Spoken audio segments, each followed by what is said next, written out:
In this guide, I'll show you how to fix it if you're experiencing lag while playing online on your Nintendo Switch 2. So the first thing you want to do is press and hold the power button on the top of your console, and then once this appears, select power options and power it off fully. Then what you want to do is power cycle your home network by unplugging your modem and or router for 30 to 60 seconds, plugging it back in, turning on your Switch, and see if there's improvement. Now if you're still experiencing lag, go to System Settings on the home menu, then scroll down to Internet and scroll over, and you want to test your internet connection to make sure you're getting at least 30 megabytes download speed and 10 megabytes upload speed for optimal play online.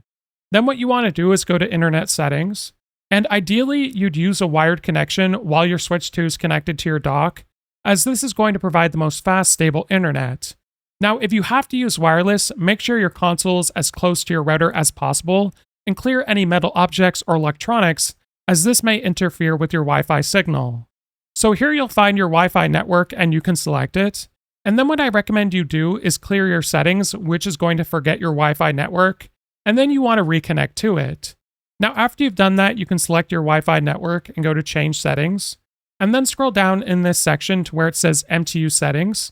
And by default, this is going to be set to 1400, and I recommend you change this to 1500 like the PS5 and Xbox Series S or X, which is the default. Now this will increase your packet size, leading to better packet efficiency, and you can also go to your DNS settings, which by default will be set to automatic, and then you want to go to manual.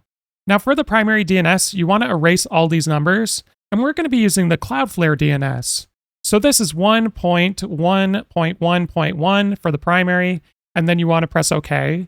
And for the secondary DNS, erase all the numbers here, and you want to put in 1.0.0.1. Then you want to press OK and save these settings, then play some games online to see if there's any improvement in your lag, and if it's worse, you can always just revert back to automatic for your internet settings. This guide was helpful, like and subscribe, and we'll see you in the next one.